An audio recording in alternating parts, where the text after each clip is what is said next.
All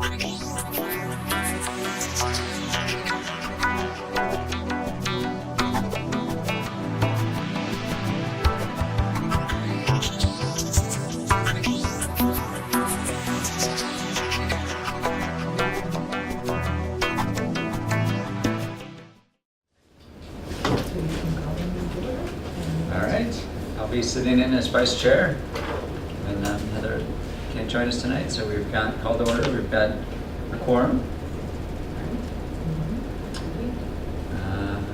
Next in line is to go into an executive session. So, as acting chair, I will entertain a motion to enter executive session to discuss strategy with respect to contract negotiations with non-union personnel. Do I have a motion? Motion. So moved. Motion to go into executive session to discuss strategy with respect to collective bargaining and contract negotiations with non-union personnel. I have determined an open meeting will have a detrimental effect on the bargaining position of the public body, and to reconvene in open session. Does that need to be seconded? I second it. All in favor? Aye. I'm sorry, you still have to do a roll call. Oh, yeah, did a roll call. Keith? Aye. Mara? Aye. Tara? Aye. And I say aye. Okay, perfect. All right, so we, believe it or not, we're still going to move in case somebody shows up here. Yes.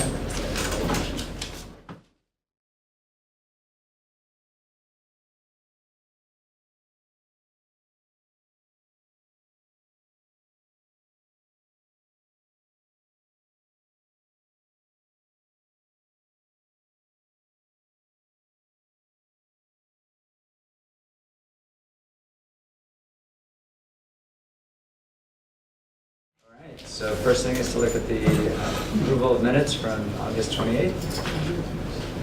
Any comments or questions on that? If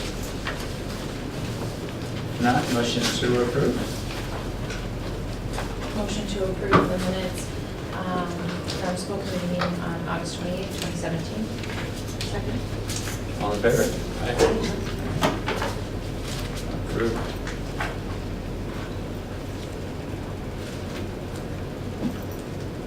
All right, then on to the warrants. Yeah. You got yourself, okay. So this is a new way after the NASC conference of approval of warrants submitted. You've already seen all the warrants, you've signed them, but we take a vote, approval of the warrants submitted in September 2017. Okay, so the past month, or just that week? Nope, for all warrants that you've seen to date submitted in this month. Oh, interesting. So we sign them and then we approve them again as a group? All right, do we need any discussion? Not everybody saw all the warrants, right? Keith, you signed? So this is from, were you? We were copied on all of them. Yeah, you were. Were you on our last meeting? I just can't remember. You were, yeah. So Heather explained how she learned this at the conference, was to move forward. All right, do I have a motion? Move to approve the warrants submitted as far as done.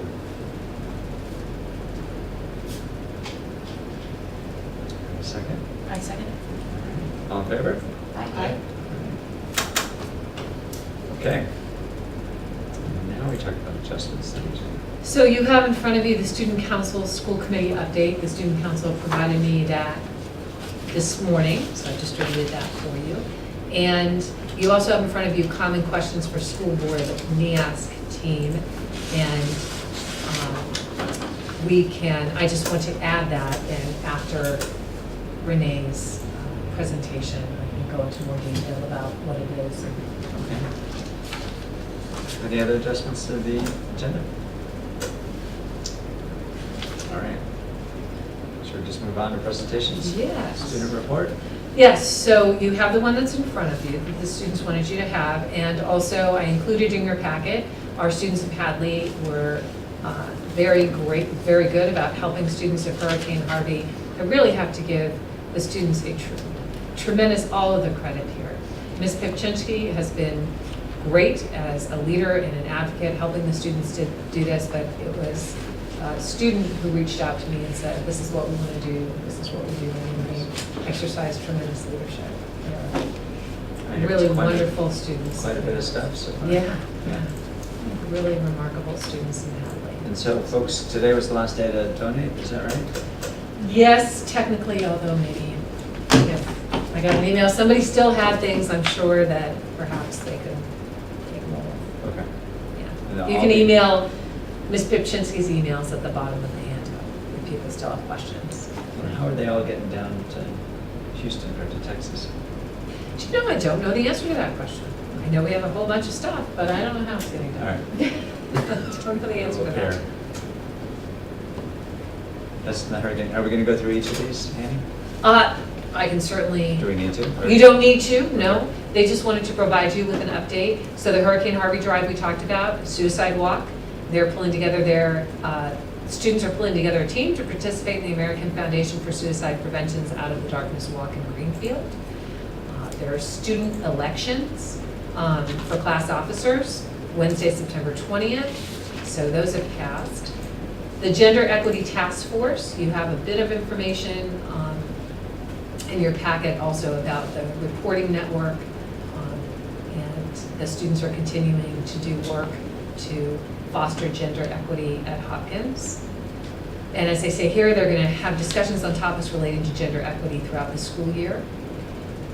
Their service club, Senora Fitzgibbons, is organizing a service club, and she also will be coming before the school committee. We have students who are interested in doing another service trip down to Central America, so they'll be in front of you in the next month or two. And on Friday, September 15th, they had their extracurricular fair. One thing that isn't on here that I believe they will be working on in short order is identifying different kinds of presentations for students, first at Hopkins Academy and then at Hadley Elementary School, presentations and peer training around social justice. So our goal is to have some of the students really lead the charge. So we've done a lot of work with our faculty, going to the Collaborative for Educational Services, having folks come in and work with our teachers. But we're eager to have students lead, just as they did with Hurricane Harvey, identify whether it's the Anti-Defamation League or U.S. Department of Justice, the kinds of peer training activities they think would be most interesting and beneficial and relevant to them. And so representatives from Student Council, Diversity Club, GSA, various groups will work together to create something for the student body. Great. Excellent, thanks. All right, do you want to go on to the NIASC or nurse No, we leader? can go on to, thank you so much, Renee. And this is Renee Denenfeld, our nurse leader. I don't know if you know Keith Shannon. Pleased to meet you. Nice to meet you. Hello, Renee. Tara Digger. Nice to meet you. Hi, Paul. Thank you so much, Renee. You can be wherever you want. Oh, great, then I'm gonna sit.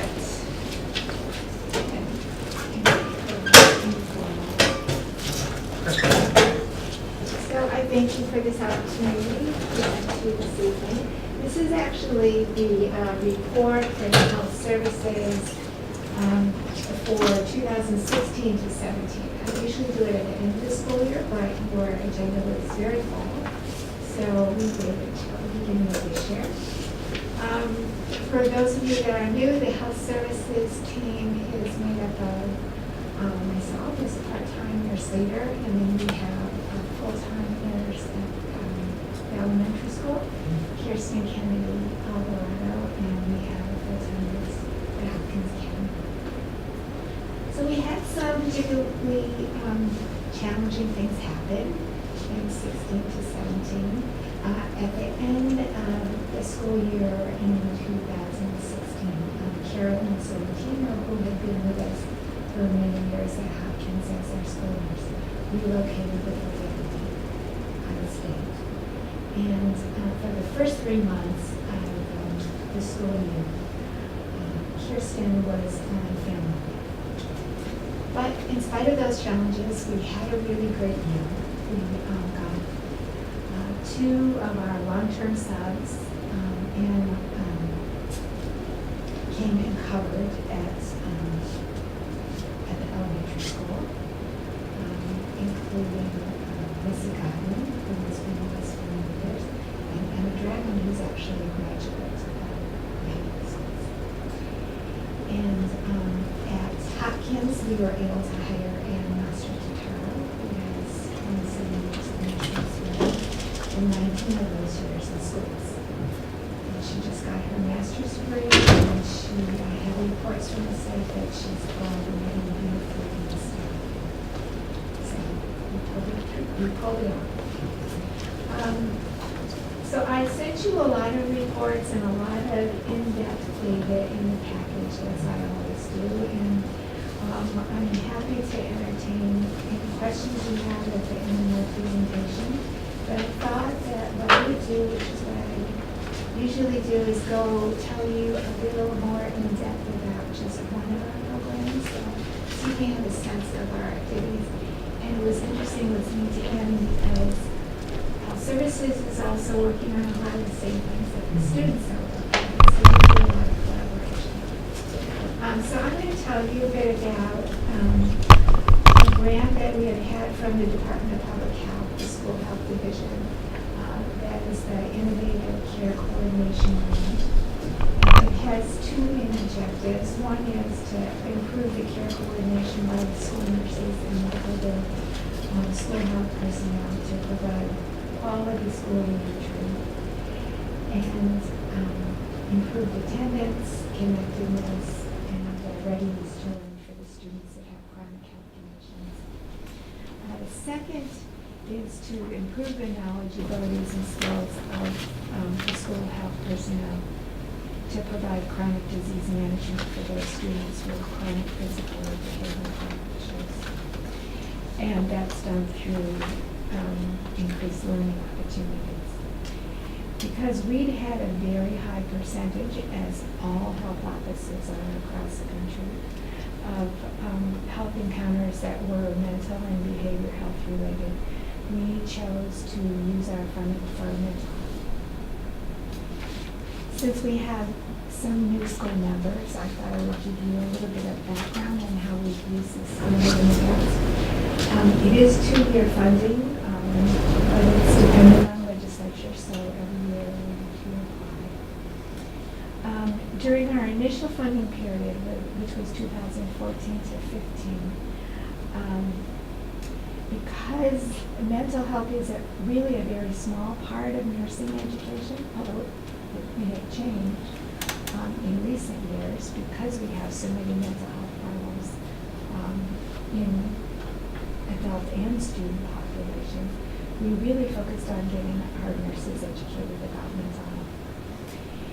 And then our health services team went out into the community to meet with healthcare providers, both residential and outpatient providers, so we could have close relationships with those people that we were referred to, understand what their criteria was for taking new patients, and understand what services they provided.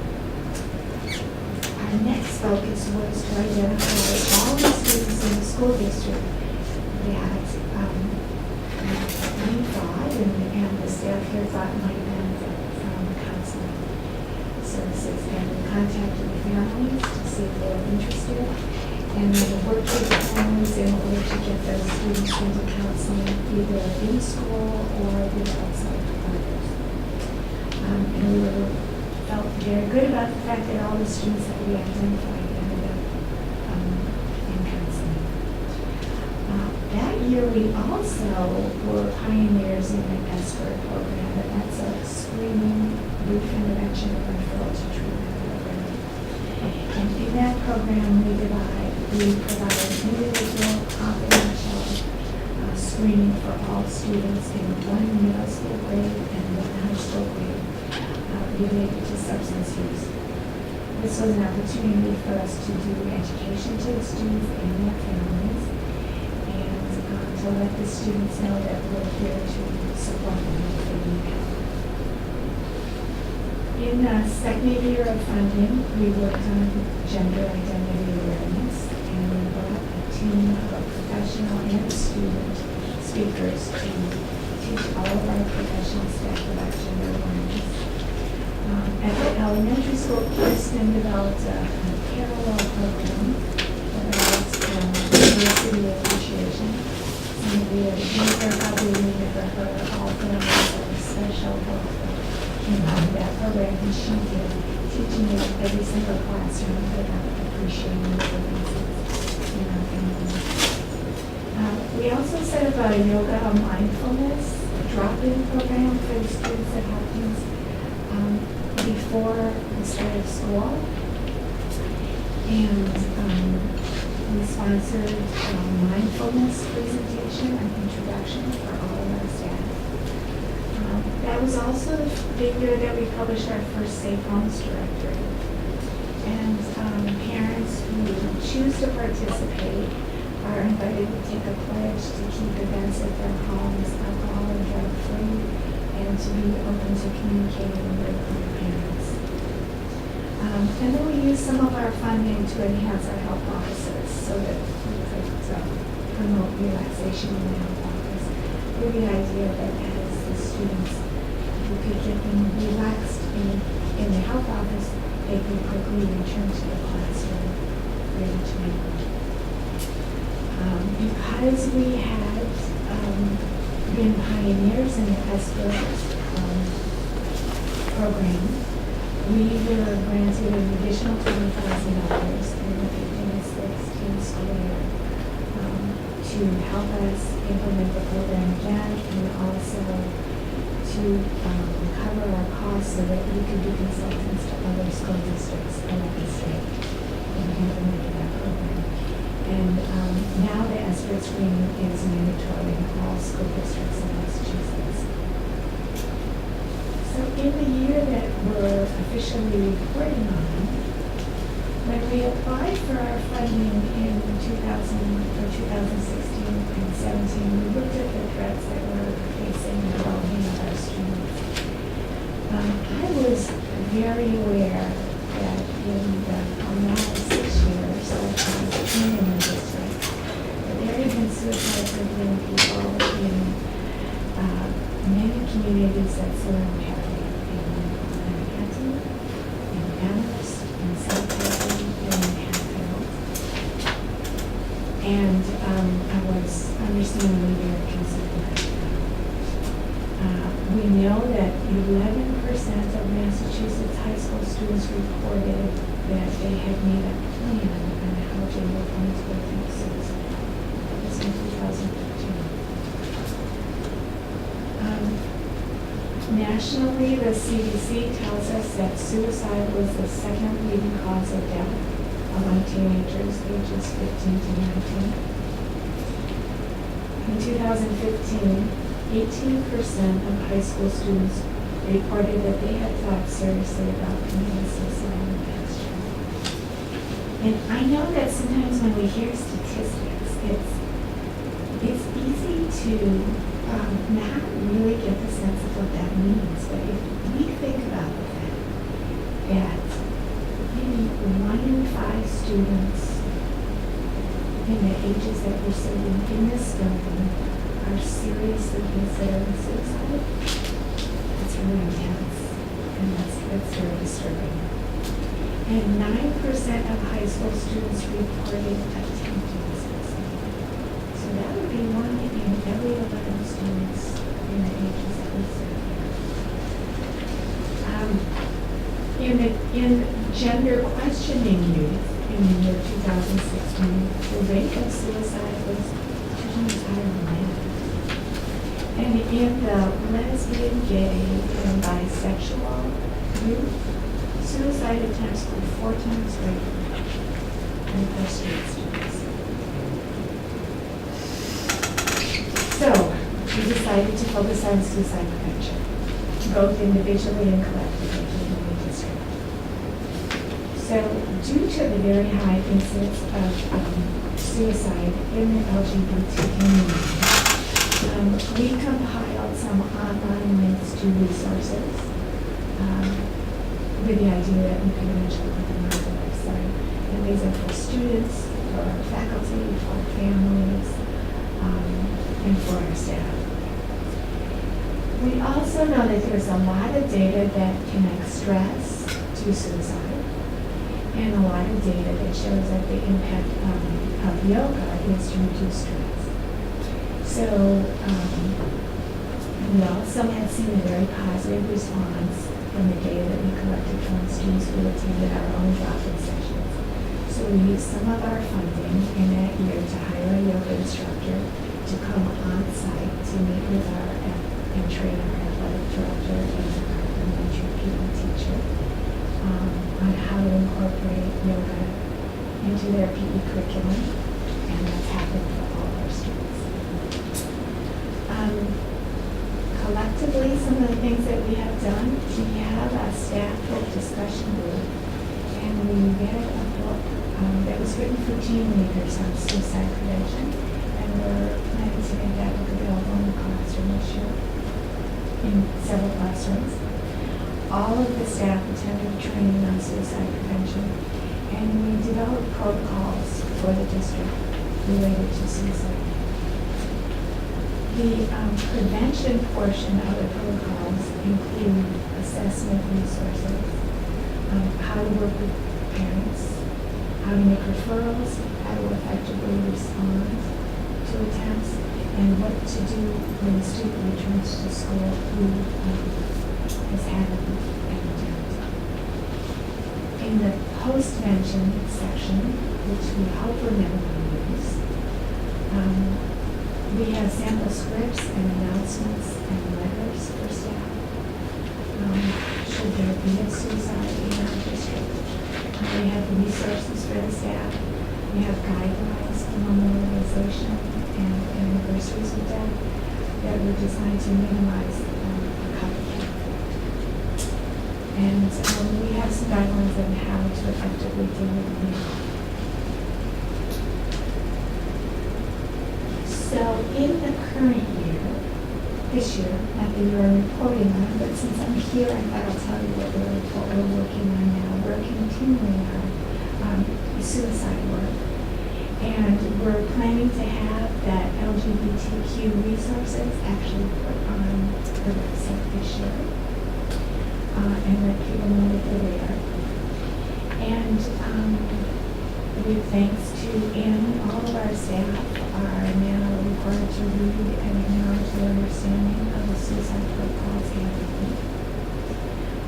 And it also has arranged for James A. Levine and Associates to provide on-site parental supervision for our staff who are offering mental health counseling, and that will include the nurses. And we're going to be working with a collaborative of safety officers and other local schools to develop a program for the community that will provide education supporting resilience. We're also going to incorporate the Celebrate Suicide program into our family and consumer science curriculum. And then all of the students who complete that program are going to be screened for suicide risk. Which brings me to how you folks might help. I have a couple questions for you, and I hope you would give them some thought and give your ideas to Anne. I'm wondering what methods you think would be most effective in engaging family members to learn about reducing suicide risk. And I also wonder, how do you think we might best promote attendance at our community forum? We know that we have wonderful families that care a lot, but we also know that they're under lots of pressure, including time pressure. And so we want to hope that you will help us think of really creative ways for us to get the important information to them and for us to join us in learning about this issue. Because I want to remain that community in the middle of all these other communities isn't going to happen. So I thank you very much for your attention, and let's see if you have any questions. Thank you for providing such a comprehensive report and a look at an important program. It's amazing to me how many gains you've made in so many different areas around students and being screened, and like it's clear that they're coming to the nurse's office and getting getting the help that they need. Medications, incidences of medications seem down. I highlighted some things here that's just injuries, treatments, returns, like all, especially at the Hopkins side of things. Just the attention on wellness between yoga and between focus on mental health. It seems to be working. You should commend yourself. Thank you. I appreciate it. I'm glad that, and I appreciate the fact that you can look at the reports that I create. That's also very gratifying. And of course, there's a lot of unknowns and a lot of things change. But I think that we are certainly seeing really positive trends in the schools. It's really terrific. Thank you. Is the yoga continuing this year? Yes, the yoga is continuing. The way that Eric incorporated it a little bit differently. Eric incorporates individual exercises into his regular daily routine. And the way that Connie Douglas did it at the elementary school, in the spring she actually had a unit of yoga where every student in the school practiced yoga for a 3-week period. And she's on leave at the moment, but she plans to do it when she returns. So what do you think are going to be the biggest challenges to the future? In the future? And so with this strong focus on suicide prevention, obviously this is an ongoing thing. Do you see yourself capturing another threat, as you termed it, another regional issue, and focusing on that? Well, I think that if we look at the big picture of the healthcare in the state and look at it nationally, opioid addiction is a tremendous threat. I don't know if you have a chance to look at your one-page recap that we got for the Prevention Needs Assessment Survey. And I would knock on something here that we are not seeing opioids in our school at the present time. And I'm very grateful about that, but Paul, it's something I'm alert about, and we hope that if we keep doing education and positive programs for the students, we may not see that. I noticed, so the depression numbers, from year to year came down, students reporting depression. I noticed that while not as great an overall number, eating disorders inched up a little bit.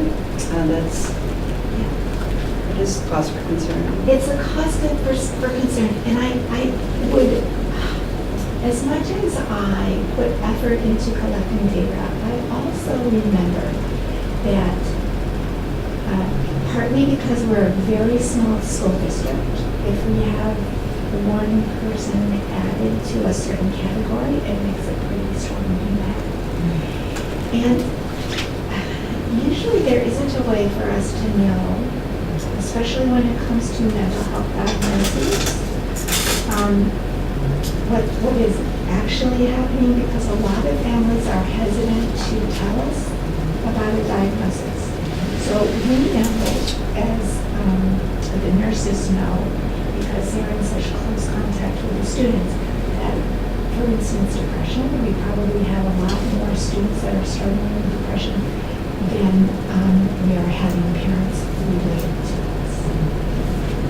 Because of the stigma, especially around mental health, I'm very careful with taking action on what's reported around mental health. I think it's important to collect the data, but I think it's also important to know our students, to know our staff, and to talk amongst ourselves and keep those lines of communication open, because I think the numbers just give us one story. And we know that there are conditions that go undiagnosed. Some of the numbers that a little bit lower than they might be also have to do with the fact that we are breaking out more individual Anxiety, diagnoses. eating disorders, whereas that might have been lumped together into one Right, number. so we may have had just mental health numbers before, and now we're breaking out depression, anxiety, and eating disorders, because we're seeing so much of it.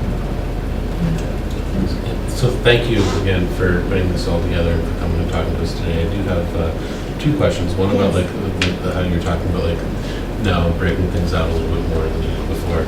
I see that like PTSD is one that like had no numbers and then suddenly has 3. Is that like because of reclassification and stuff, or? I think it's reclassification, and I think it's also the recognition nationally, because PTSD has become, it's being discussed now in the community, and so I think healthcare providers also are more likely to use that as a diagnosis, because we're recognizing PTSD in our veterans, and there's been quite a bit of attention to that in the media, and so PTSD is becoming something that parents understand, and so healthcare providers are more likely to give that diagnosis to clinicians. And then you talked about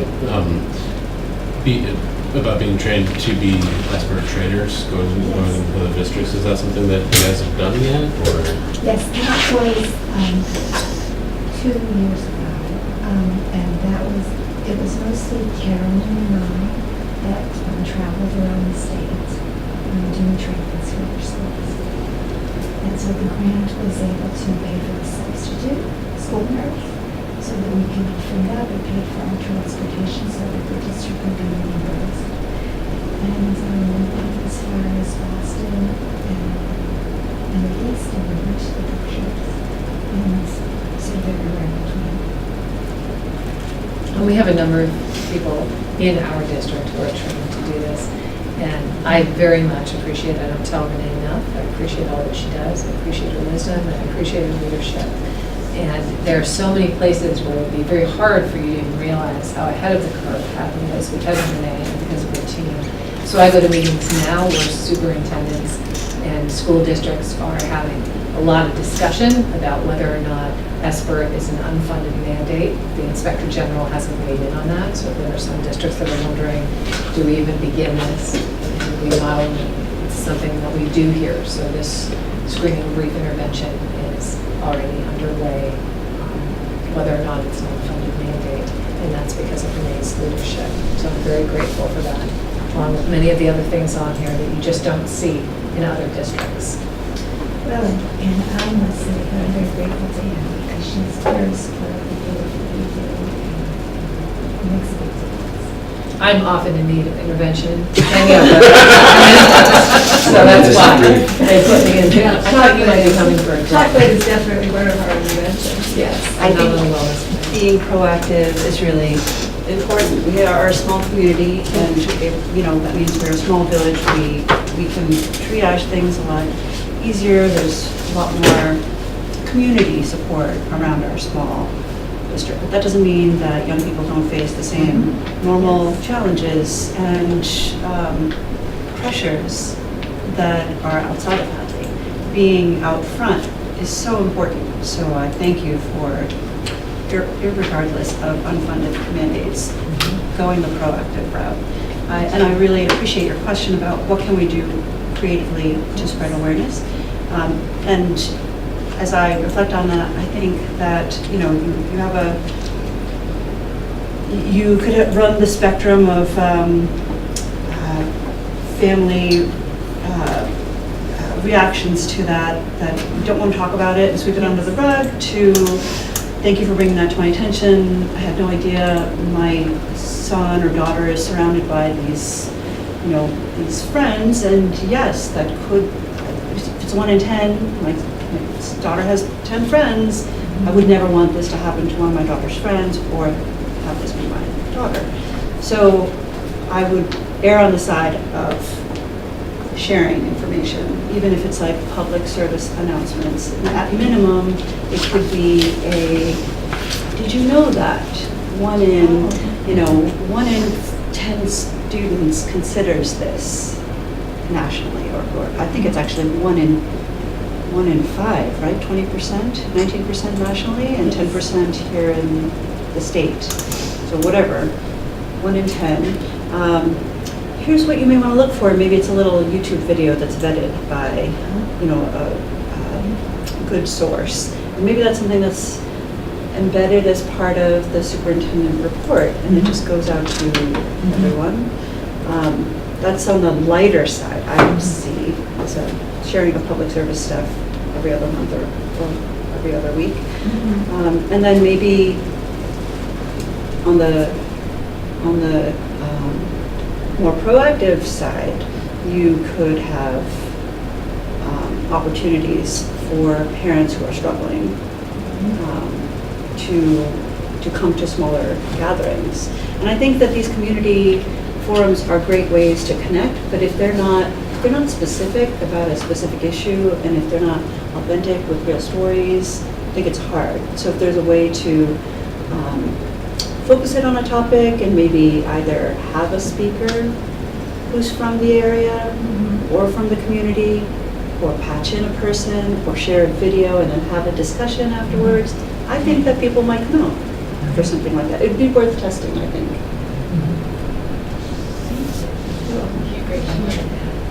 I think that, and you touch on it, and just in looking at mental health in general and the stigma associated, and you are the education for the students and for the district, for the faculty, and so the way to break that stigma is talking about it and communicating it and having that uncomfortable conversation to make somebody feel more comfortable that it's okay to talk about these things, and breaking that is really useful. So, and that can be uncomfortable for parents to talk with their students about, or their children about, and it could be something that faculty might not always recognize. So as the forefront for, health as a whole, including mental health, which is, you have an opportunity to break that barrier and communicating it, just like you say, putting it out there, letting the information out there, and being able to show that what's going on, it's not okay. Here are the real life examples, and what can we do about it? How can we help our students? It's huge. And even if it's just 10 attendees, it's a small community. It's 10 more than you didn't have before. Yeah, it gets around too. Absolutely. People start talking about it at their coffee meetings with other parents who are on the sidelines of the soccer field, and it's that's still very valuable. Those 10 people can be emissaries to other community members with that information. And I think trying to identify people that might be able to help you with that, with those satellite conversations and stuff, would be a great way to get the word out on this, because there is such a stigma nationally and especially in a small town. Like the stigma around mental health in this town is staggering. So like trying to find people that would the kind of ambassador the outreach would be something that could be beneficial. And do you have ideas about who those people? Volunteers. Yeah. I'll put out a call for volunteers. And even when you do eventually have these meetings, like advertising them like on the board out in front of Hopkins, to make them as public as possible, that these things are happening, just to do what you can to remove that stigma. So it's not like a hidden group. Great ideas, thank you very much. Hit me up. I have some things I can talk about. Okay. From my youth, and not necessarily as a parent, but from my own youth. So that's another aspect of this, is that we've all grown up in our society. And so, a whole host of possibilities. And Sue's just there. Thank you all very much. Thanks for Thank you doing so it. On to next, update on student work. Yes. Foster a safe and supportive school environment. And I did try, if you noticed in your agenda, trying to incorporate some of that research, what do effective school committees talk about. They frame their work not just around tasks, but around questions. So this is still on supporting the emotional, physical health and well-being of our students, which after the session that we went to at MASC, I said I would include as part of our questions. So now our students are working on, some of the students who also have done some of the gender equity work. This isn't just about gender equity. This is about expanding beyond traditional lines of communication and reporting. So we haven't changed anything. What's important to know is that we still, just like the Office of Civil Rights lays out, we have a civil rights officer, a Title IX officer, So if there's an issue, if somebody feels that they've been a victim of bullying, of harassment, a civil rights violation, there are designated staff or officers in the district, and always a student can go to an administrator. There could be a whole host of reasons why a student is not comfortable bringing an issue to a particular administrator. They just may not have the same relationship that they have with other teachers. So students got together and said, how can we make this easier? If I see something or experience something that doesn't feel right, whether that's an injustice or I think I've observed some degree of harassment, how can we make reporting that to adults easier? They set out criteria, so it wasn't just a random popularity contest. What are the criteria we'd be looking for in a trusted adult advocate? Identified, that's not to imply that those people who aren't listed aren't considered that, but they just tried to get a representative group. And this is in addition to the standard, I'm going to go directly to the principal or someone else. This is some of their work, which is pretty exciting. I will say that our students are doing a great job of exercising leadership and of identifying spaces in the school where we could improve. And they are a phrase that I've been talking with Ms. Camuso about quite a bit lately, that she's studying in school right now, moving from the language of complaint to the language of commitment. So how do we identify what the problem is and what's our recommendation for the improvement? And you can see that they've taken some real substantive action. And that's wonderful to see. Can I just say, this is entirely what I do at the collegiate level, and I'm so excited to see it here at high school. This is not something I've necessarily, I've seen it in little bits, but I see it now coming into focus, and way to go. This is how you get students really excited about their own communities, and what a great leadership opportunity for them. I'm very excited. I say regularly to the students at Hopkins when I'm writing their letters of recommendation or for other things, I always remind them, there's a very good chance I could be working for you in the deputy. So I need you to remember that. See all this good work you're doing. So yeah, they're doing great work. Great work. So yeah, your next question, assessing and supporting student achievement and growth. Title I data were required by law to evaluate the Title I program. Usually the way I do that for you is to provide you with data of what's happening with students. You can tell when you look at the Title I data, so what you had in your packet was, what is this Title I program? How do we identify students who may get additional services? So Title I happens at Hadley Elementary School. It is the federal government and state government determine which schools are eligible based on demographics, population, a host of reasons. And we identify students based on various diagnostic tests and other criteria, and then we give them additional support in early literacy. Mr. Bartolomeo is our Title I teacher at Hadley Elementary School. I don't think that you can come to huge programmatic conclusions given how small your sample sizes are in each grade. So there's no identifying student data here. You just see in general the number of students in a particular grade that are receiving these services. So you can't really jump to major conclusions when you have 2 students in a grade. But I give you some background information about what some of the assessments are. You see any place that's highlighted in green. Dark green is a student made more than 1 year's gain on this Gates McGinnity reading test in their reading levels, and their grade equivalency levels is what those are. So the gain is the far right column. And in some cases, you see students who didn't make a gain, or their score was lower in the spring than it was in the fall or in the previous spring. Keep in mind, this is 1 day of test too. So there's also, students can be poor test takers. They could be having a bad day. They could not feel well. But overall, when we're looking at grade equivalency changes, the results are really positive. When the next sheet was on developmental reading assessment, the other thing we look at is where do students fall in the developmental reading assessment. And what you see in this, they just have levels. And you can see that starting in grade K and going through, the expectation is by spring of grade 3, they have a developmental reading level of 38. So you see all of our 3rd graders are on point. In some cases, in some grades, the ending level perhaps isn't where we wanted the ending level to be. But I'll point out in some cases, so for example, if we expected an ending level of 28 and we see 24, it's also important that that 28 is based on the assumption that the student entered the previous year had a level of 16. So we are seeing some pretty significant growth where you see somebody going from 10 to 24, right? And growth is it's critical for us. We want to make sure, certainly we want to hit achievement targets. I also am not somebody who is or ever will become test obsessed. I think it's really important for you all to be able to answer that question. How are students doing academically and how do we know? And also for me to tell you, okay, here are the programs and supports we have in place. Are these working? We invest in these things. We have these things in our budget. Are they making a difference? And I would say on the whole, they are. Our students are demonstrating growth. I'm also really clear that for younger grades, I just talked with Mr. Bartolomeo about this today.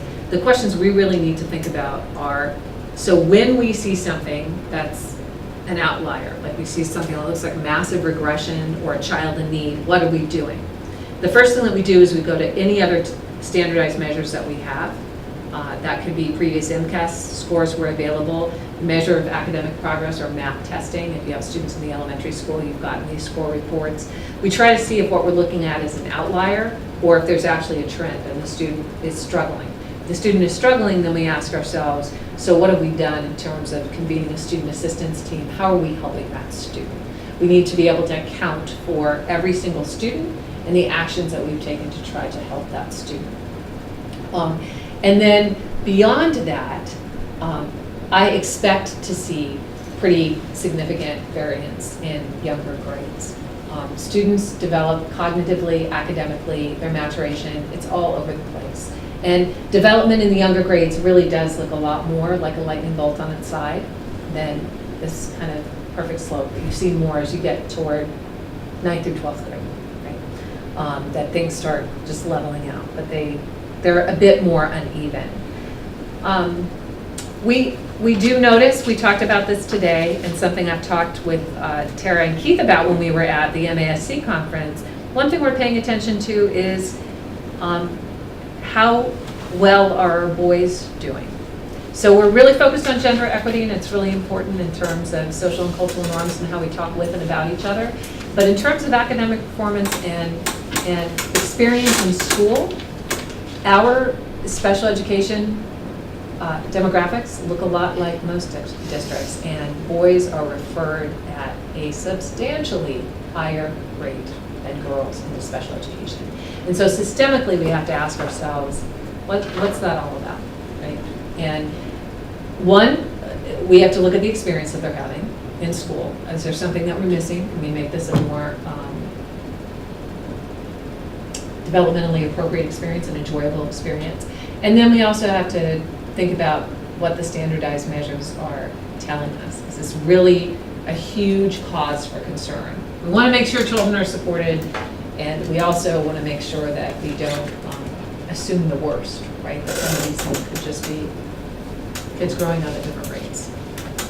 And finally, also changes in NCE scores, and NCE score is kind of like a percentile. It's just an equal interval rating, which is a little bit different than percentile rankings.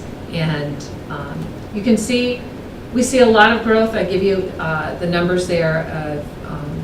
Or I think in the very beginning, I explained that overall, the majority of students did show improvement. And where you see, I mean, certainly we saw some places we said, oh my goodness, that would be an example of, let's make sure that, is this an outlier? Is this what it looks like in the students' other assessments? What does it look like in their experience in the classroom?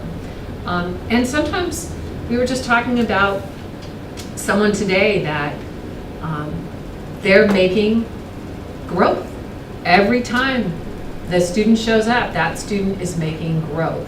And in cases like that, I don't want to have tremendous pressure around some academic, what feels like an arbitrary academic target at a very young age, right? If someone is making gains every single time they're working, that's important. That's really important, and I don't want us to get overly excited and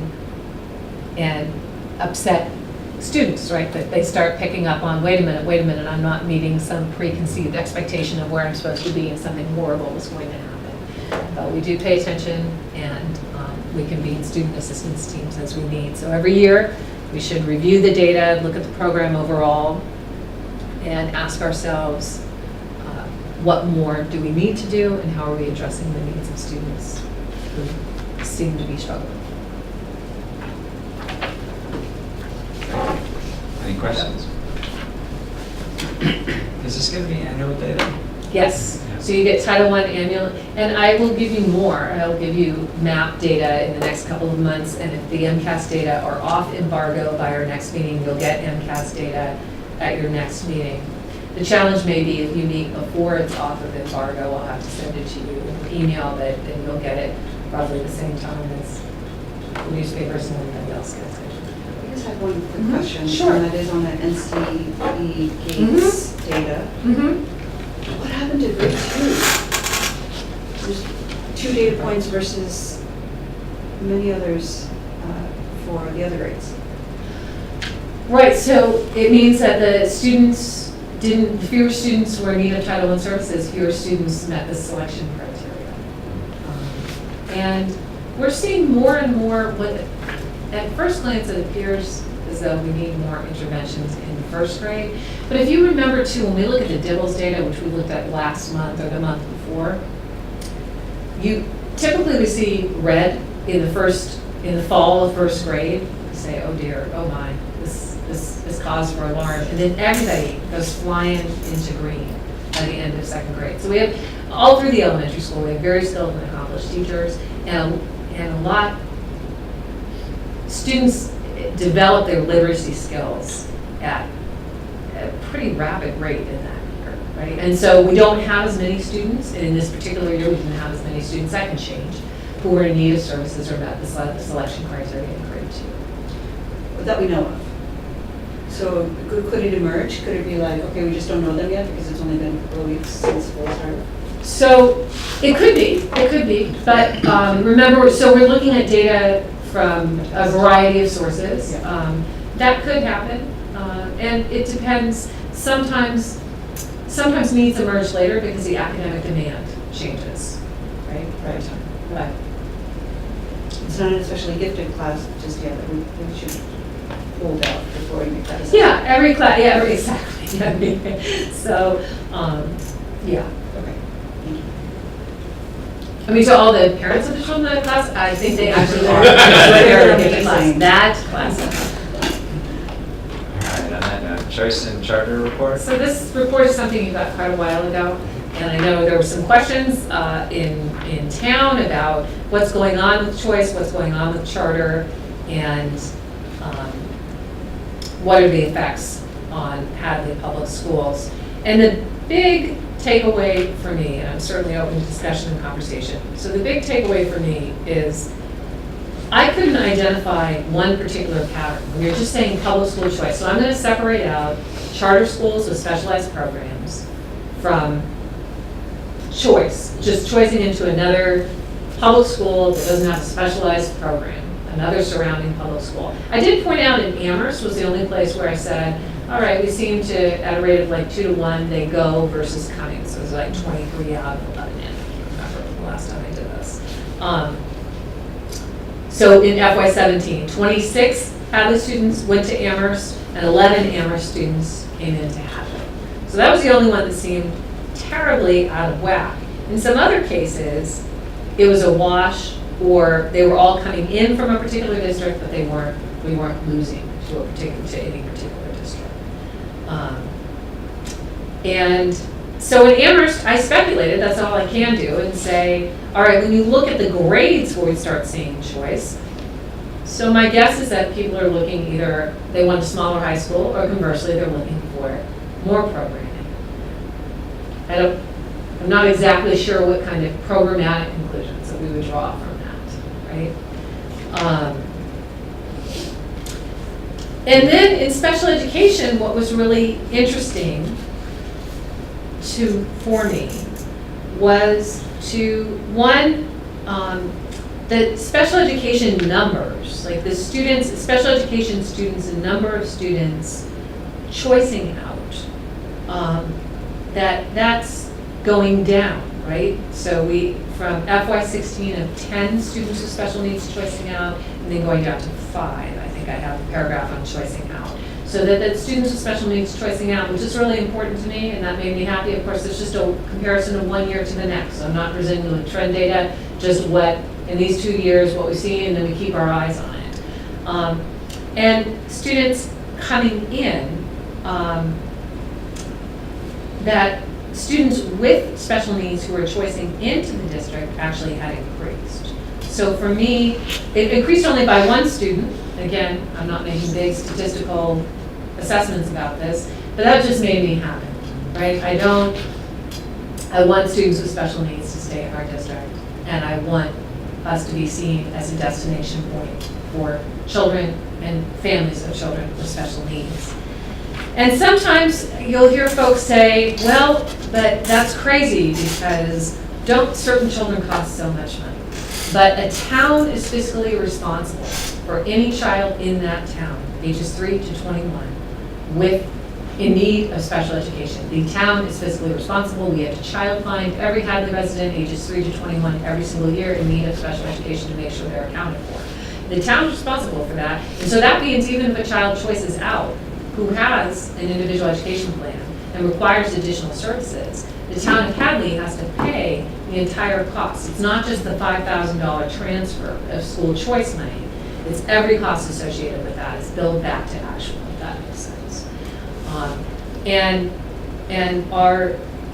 So I'm trying to dispel the idea that special education students are actually a financial liability, when in fact, when we're talking about choice, and I'm not trying to talk about students as revenue sources, I'm trying to dispel this idea that, oh, we don't want people, that this will cost money, when in fact you can see it's quite clear, at least in FY16 and 17, that was for benefit. So what you're saying is special ed students from other towns who choose Hadley because we have great special education services come with funding from their towns.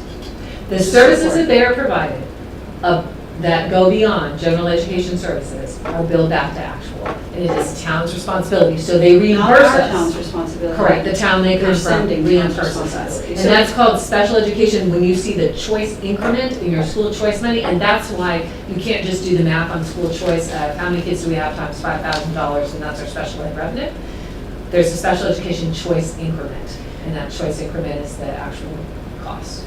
Because you're right, I've heard that before. I've heard people say, we have all of these, school choice means we have to, we get all kinds of special ed students, and that's taxing the system.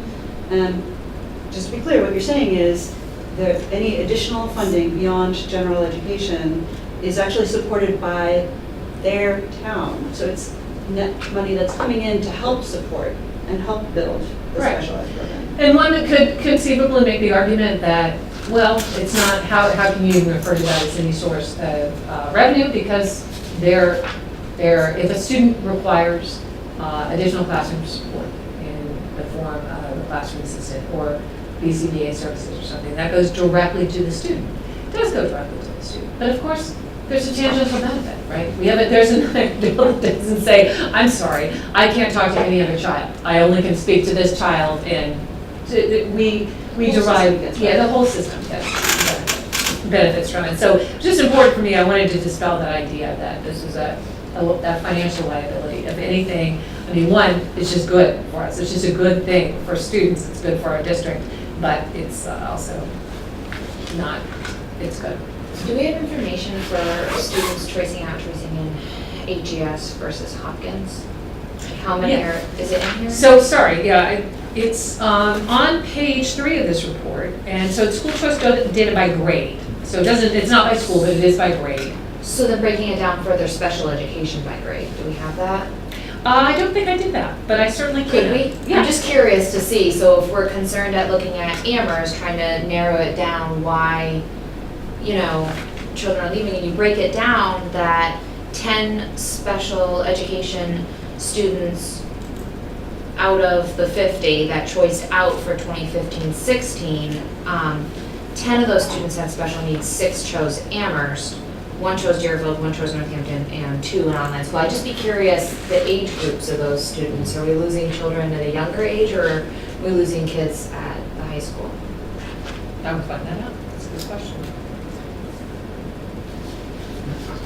There's that larger issue, just the inequity of the payments, right? So not related to special education, but how much we have to pay when one of our students goes to Smithville or to the charter. So charter and choice are different animals. So when it's just choice, 5,000. 5,000 in, 5,000 out, plus special education increment for actual costs incurred. Smith Vocational has a rate that they set that is different. Smith Voc rate this year is 14? 16 to 17. $16,000 to $17,000 per pupil. And remember, I showed you on the Chapter 70 that we do not get adequate reimbursement for that, because the Chapter 70 funding formula assumes a cost of about $12,000 to educate a vocational student. That's a reimbursement, which actually we don't get reimbursed at all for. Oh no, we do on the Chapter 70 formula, and then it transfers over. So do we get that money back? I'm sorry, that's 17,000. No. 12. Yeah, we get a portion. There's in the formula, the funding formula that gives us our Chapter 70 allocation every year, they have a cap, and you'll see it again when we do the budget. We'll show you how they come up with that formula. They have a cap. It's a percentage of your enrollment. Doesn't matter what your actual vocational enrollment is, they cap it. They do the same thing with special education, and then they say, and here's what the reimbursement rate is. It doesn't reflect actual cost. It doesn't. It's in some cases not even close when you're talking about special education. That's Voc Tech. And that rate is set every year and approved by the commissioner, and we get the tuition. We don't vote on it, the town doesn't vote on it, we get that from Smith Vocational. Charter schools, you're right, not $5,000. The charter school formula, and this is where a lot of people have an issue with the funding formula, not the people at charter schools, not the charter school programs, the funding formula. So the funding formula, just really quick and dirty overview, is essentially looks at, well, what's your per pupil expenditure? What is your actual, not what the state's making, what's your actual per pupil expenditure at Hadley for students in a comparable grade band? And they get that, and they get some building, also some building, there's some funding for building, for facilities funding. But if you think about that formula, so as students leave, my denominator shrinks, and there isn't a lot, I say all the time, people would say, well, children leave, cut costs. I don't turn off lights. I don't send back books. And I could do that if they all were in the exact same grade and left for a charter school. Then, if 25 kids, same grade, go to a charter school, you're right. Then we can do a reduction in force. But when I have 39 students in grades K through 12, there is no comparable reduction in force. My number goes down, my budget isn't dropping, so now my per pupil has gone up. Their revenue has gone up, our problems have increased. It's The amount insane. we send with that child is to the charter school, Let's say the Chinese immersion. it's school as an 14,000, example. right? Chinese immersion charter school, did I put their amounts in here? I can get them for you. I don't want to misquote, but it's different. Different charter schools is a different amount because some of that is determined by the grade level that they serve. So it's not one flat, and different towns pay a different amount. So I feel like what we send Chinese immersion, I feel like it is 14-ish, but I'll check that for you. And one of these, one of the charter schools, it was as much as just over 18 for a student. So it depends, again, comparable grade band served, it depends on, and it depends on, each town is paying a different amount. And does that amount get offset by any income, money from the Yeah, school? so the town gets some degree of reimbursement? The charter schools? Yeah. Yes. Yeah. on We the don't. The town does, and the town pays, and the town gets a reimbursement on it, but it's not, it doesn't come close to offsetting the total No, financial no. liability, So not is it even the same close. terrible ratio that we make out in the vocational side of things? 12 versus 16 kind of thing? It's probably worse. Yeah, I mean, I would think it is. I don't know exactly. Yeah. Admittedly, we don't get the money, so I don't Yeah, focus a lot of. So that's money that comes out of our budget to put the. On the charter side, so charter payments come off the town side. Okay. Charter payments and charter reimbursement goes to the town side. It shows up on the cherry sheet, so when we start getting to the budget, you'll see, we'll present those to you. And also, when we do the chapter 70, that thing that we put in the budget narrative, we can also have a little explanation of charter in there too. But does the town end up seeing this as a windfall, a benefit, money that they wouldn't have in the bank? Or do they realize that they're? Oh, no, they realize that they're paying, oh, yeah. It's not a When, windfall, it's an expense. yeah, it's Well, an it is. expense. But there's income coming in for in the state, for every charter school student going out. Which doesn't offset the amount that's going out for every charter student. Right. You're right. And so all the charter expenditures Mhm. of the students and the income that's from the state all go through the town, not through the schools. Charter, that's Charter. correct, yeah, charter. Yeah, and we can certainly, as I said, as we're bringing data forward for FY19, we can provide additional, we'll make sure we provide the specific financial data and also give you a little quick, here's how the tuition is calculated for each one of these charter schools. And that leads us to their Pioneer Valley Chinese Immersion Charter School is looking to double its enrollment. I think their expansion is doubling of enrollment. Got the email here. Yes. Public comment is until December 15th. And there's time, and the school committee doesn't have to make any decisions tonight and doesn't have to do anything at all. Do you know that there are different towns are responding in different ways? I think Amherst is actually having a discussion about it at their town meeting. So kind of, the town is making a statement at town meeting. I'm not quite exactly sure what they would vote. I mean, can't interfere, I don't know what they would vote, so I'm not 100% sure of how they're going about this. But I know their school district, their school committee has been very active and went last year to the Department of Elementary and Secondary Education last year when they went for Chinese immersion, went for the expansion. Northampton, I believe their school committee is going to take a position on this. So some communities are taking positions on the expansion, and again, public comment is open until December 15th. So I would consider making a public statement as a school committee, and I would consider if there was a unanimous interest in making a statement, bringing that to the attention of the town. There is a town meeting coming up in October, I think it is. Mhm. So being able to say something to the town and have the town understand what the implications are, and what the school's position is, so that Hadley has one shared voice on the matter, that we're intentional about our either complete support or not support. And personally, I'm in favor of public school education. So I think that the implication here is that, over the last, if I read the data correctly, over the last several years that the Chinese immersion school has been in existence, we've lost about 30 students to the Chinese immersion school. Doubling capacity, in my mind, spells loss of another 30 students in the next several years. And that's something that I think that our public school can't afford. You're right, we have fixed overhead expense, it'll hurt us. I think we need to support our public schools. So Mayor, just the timing is difficult, but we have to come up with a resolution tonight.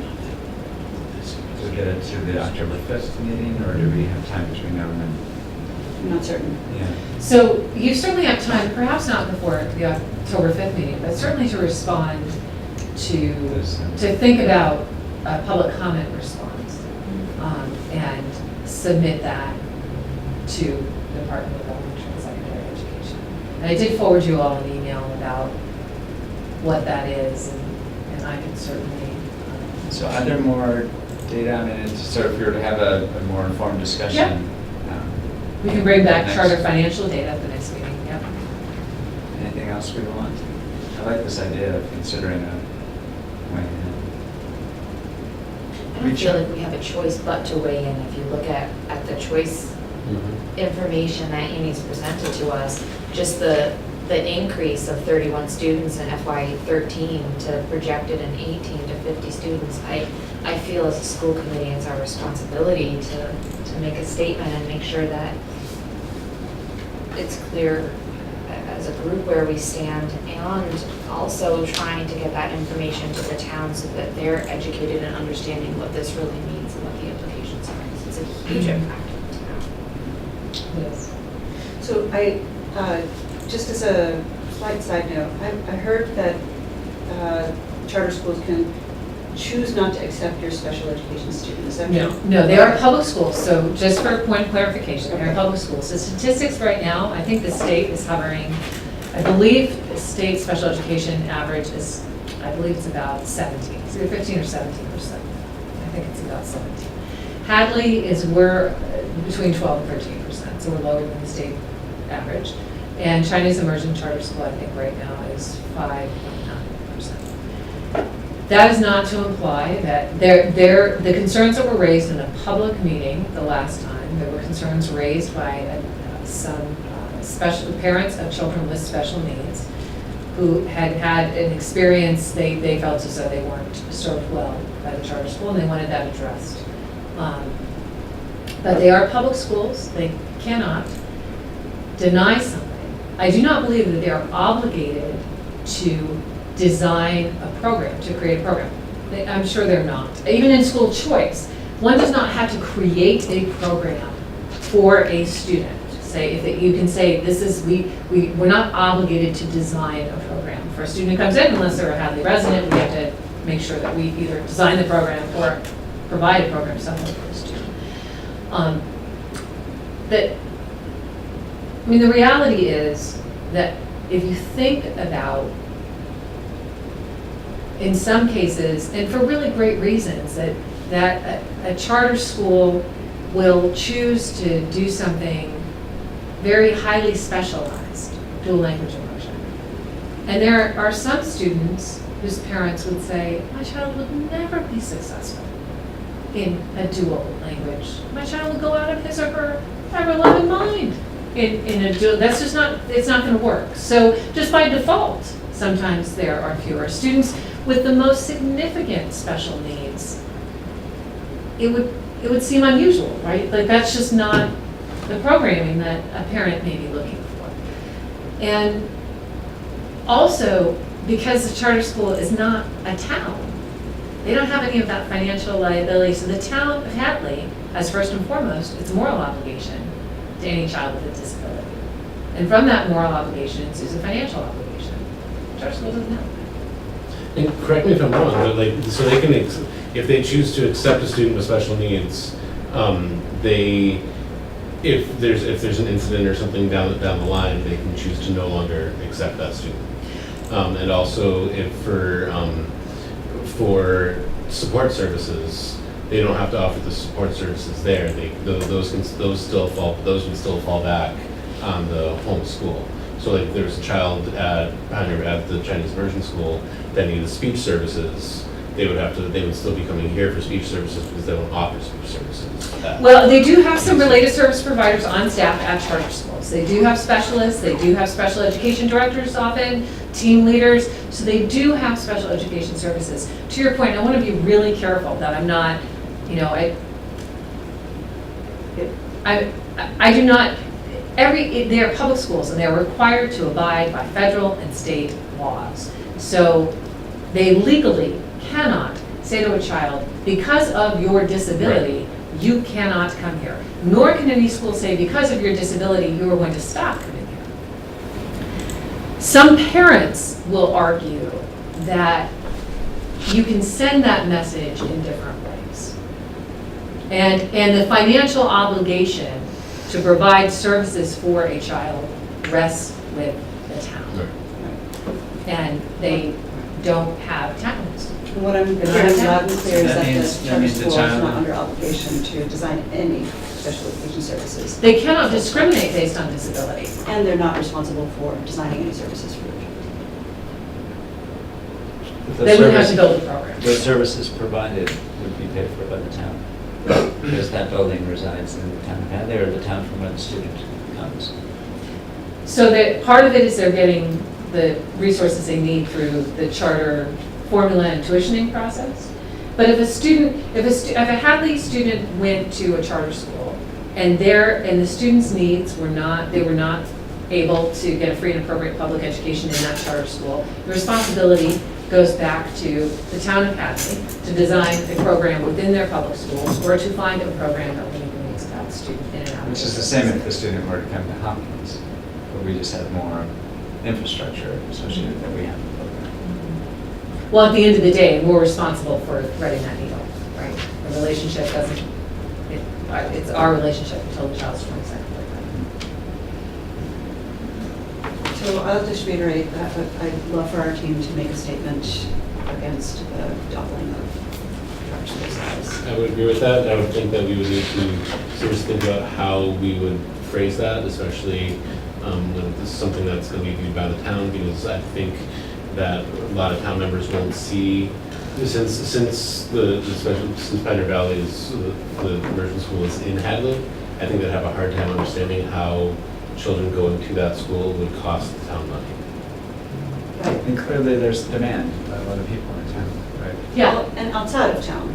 I Mhm. mean, Hadley, it presents, it's most opportunistic for Hadley families because it's so close. There isn't that transportation, issue to drive your kid to, Route 9 Mhm. versus to South Hadley even, or Mhm. another place. But I think money talks, and if we are transferring more money out than we are receiving as a town, and we think we could lose another 30 students by the doubling of size, then even if we could figure out what that net loss is, and I'm judging from what we've talked about for, it could be as much as $5,000 is what I'm guessing. I just did some quick math, 5,000 times 30, 150,000.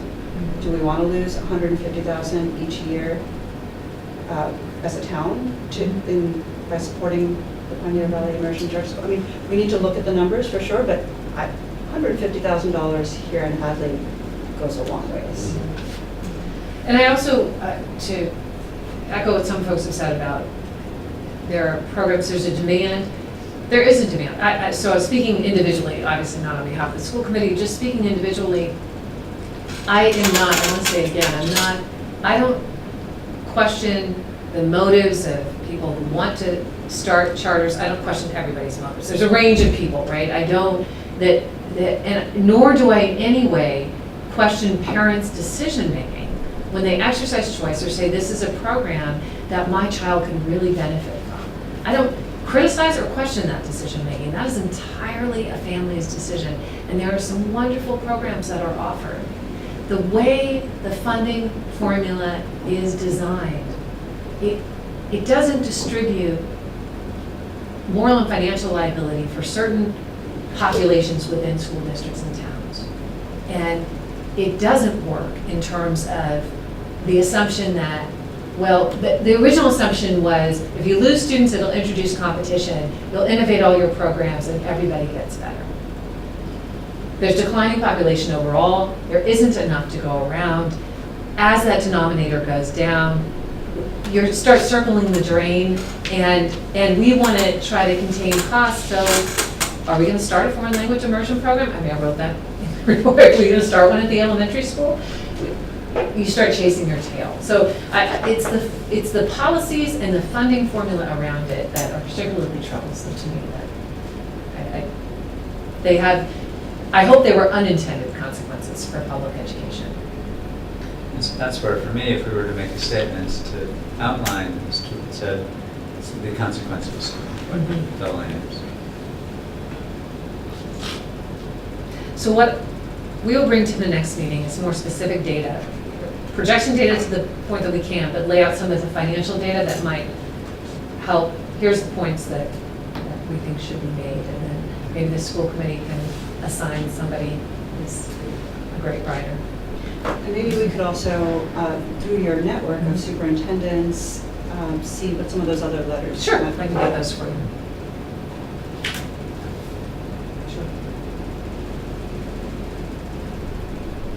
You meant Heather to write it?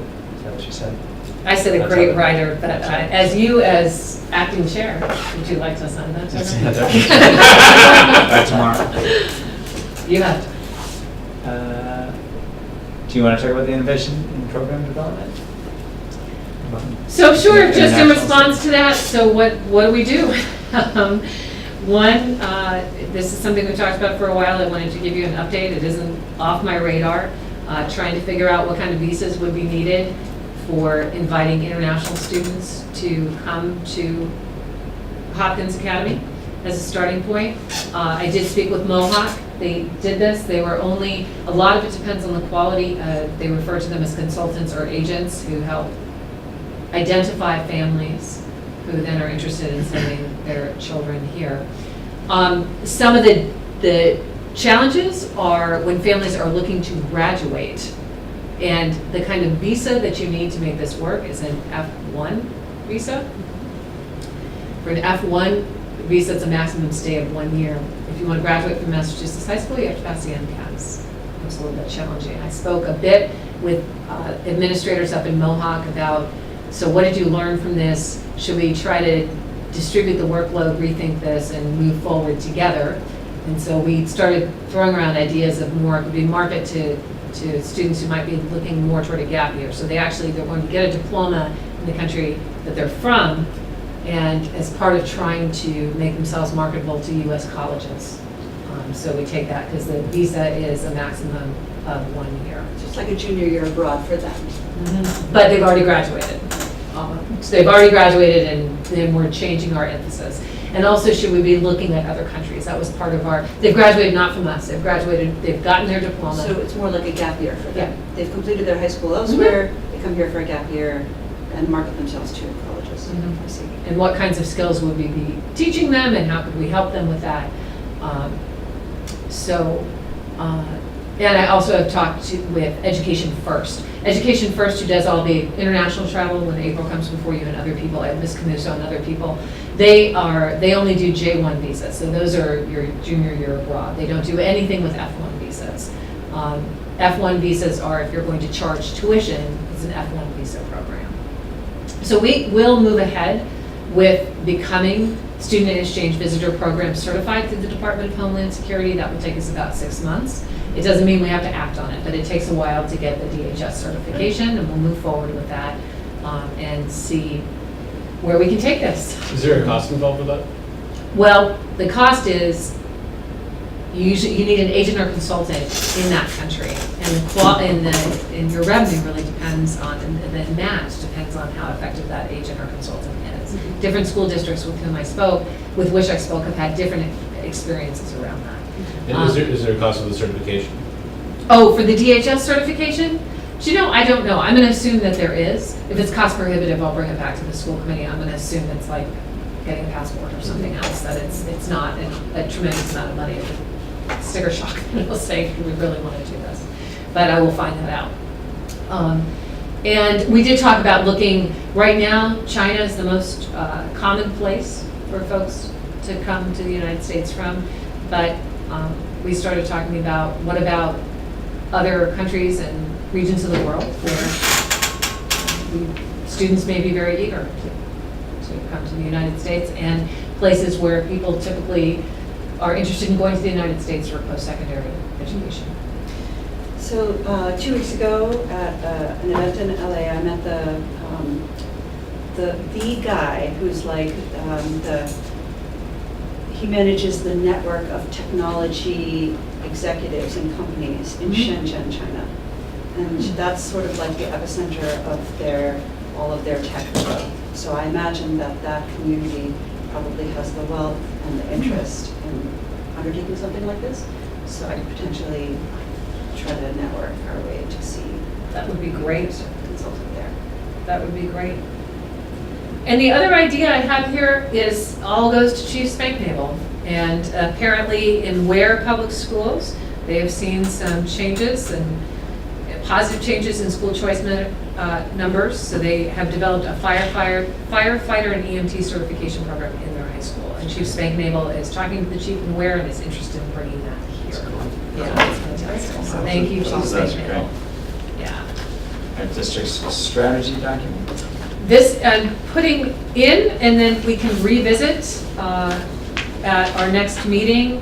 I was just hoping that you would weigh in on goals, so I did draft goals. The district strategy document will be updated this coming summer, so we'll do as we did before, retreat with school committee.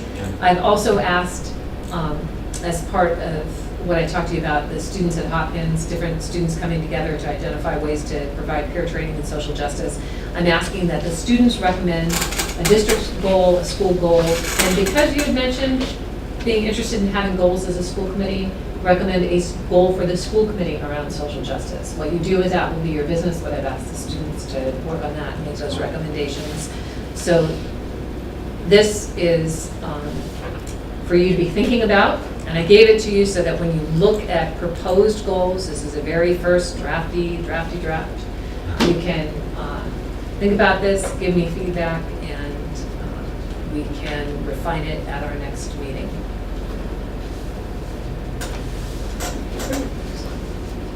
Now your goals. That is part of 2, the same thing. These ones, the district strategy will do the retreat at the end of the year in the summertime. This, because these are existing strategy document, it should align with the goals I proposed for the year. So I was giving it to you for, I'll take any feedback that you have now, but I also wanted to let you know that you can certainly think about it, and I was intending on putting it back on the agenda next month. Sure. You should use more acronyms. I should? Okay, I'll work on that. Thank you. ASAP. There you go. Superintendent, personnel report. Not a whole lot to report to you. We still have, oh no, we filled our substitute for educational support professional position. We are in the process of filling our special education coordinator position. Look forward to having that filled in short order. And then we have a long-term sub position out in one cafe. All right. Public comment. Anyone? I hear crickets. It's all right. All right, Chris. Okay, we have a couple of reports here. I guess we can start with the expense report. It's nothing to be alarmed about, really. I did make part of the change to the electricity costs that were way over budget, or projected to be way over budget on the last month's report. I still have more to go on it. I'm actually going to sit down with Mary on Wednesday. Part of what she did was she encumbered what we paid last year. But last year we had the loan that we had taken out for the lighting upgrades. That's all paid now, so we don't need to encumber that much. I'm also looking into, I had a discussion with them on Wednesday of last week, Hadley Solar, and how much they are providing to us in terms of the net metering credits, and if we're getting our full amount on that. So this number will be tweaked a little more. It's still at 125%. I forgot what it was. I think it was like 170 or something last month. So, you know, it's come down considerably. I expect it to come down quite a bit more yet as we tweak that number. You know, the rest of the, you know, what we see as overages, you know, they're minor stuff. I think your MASC dues were higher than what we projected, but, you know, you're talking a few $100s. It's not anything, you know, with the small denominator, it's easy to pass it and it looks like a big increase, but really it's a very small dollar amount. So really, you know, again, looking right on target so far. You know, as those of you who know me, I tend to get nervous quickly. I'm not nervous right now, so that's certainly a good feeling. We're in good shape. Grants? Grants. So we have a grant report this month. We've gotten enough grants either awarded or you know, dollar amounts assigned to us that we know for the most part what we're getting. A couple of grants here you see are blank, the 274 and the 298. Next month. Oh, Yeah, it is now. Helen said Okay. next month. Yeah, we hadn't heard anything as of last week on those, and we were starting to scratch our head and wonder what was going on with them. But they were small. Last year it was $5,000 for the 274 and $1,300 for the 298. So they weren't huge grants, but nevertheless, you know, we use them every year. So okay, so we'll have that dollar amount next month. Circuit breaker, you can see at 419,000, that's the carryover that we brought over from FY17. And it says FY18 awarded amount, this is actually a proposed awarded amount. That came out just about a week or so ago. So again, that gets adjusted in June, but that's really kind of what we're looking at this point in time, is to have $419,000 to spend. The carryover from FY17 was about $121,000. So, the rest of it, we had a pretty big increase this year in what we've seen in the circuit breaker money. Some of the other grants haven't even been utilized yet. You can see the 240 grant, we're just in the application process for that right now. That runs until June, and most of the money is spent on tuition. So obviously that will all be used, and as will all the grants every year. We use every dime, and we'll continue that. Good. Capital plan, any comments on that? I don't really have any comments on the capital plan. It's kind of, I guess, dovetailed in with the air conditioning bid update, really. Yeah, I heard complaints from my sixth grader today. I can only imagine, yeah. Oh, I bet. Can you do something about the 90-degree days? Yeah. That might be easier than getting the air conditioning done. It's too bad. Just to update you on that, so we reached out to another vendor. He was not DCAM certified. I did check, he did have to be DCAM certified. His proposal was to try to break up the project into smaller pieces that would avoid the DCAM certification. That's a big no-no. We can't do that, otherwise everyone in the state would obviously be doing it, and we're just not allowed to do that. So it's unfortunate because, quite honestly, the price he was tossing out was actually below the amount of money that we have available instead of above, but because, by law he needs that certification, he is really not allowed to bid on it, so, that's where we stand. No one, in the bid, or the low bidder, was not available. They said there was no way they could do it over Christmas vacation. I've been working with David Nixon. He took a look at everything. He said, everything looks like it's, the way it should be. But we're going to go out to bid again in January. That's, again, as I mentioned, supposed to be the hot spot for going out to bid. And once we get a number, then we're going to have to basically figure out how we're going to get the remainder of the money. It's seriously doubtful that it's going to, come in under the amount that we have to spend. So, we expect it to come in lower than what it was last time, but not under the dollar amount we have. So, at that point, I guess it's a discussion how we want to pursue those monies.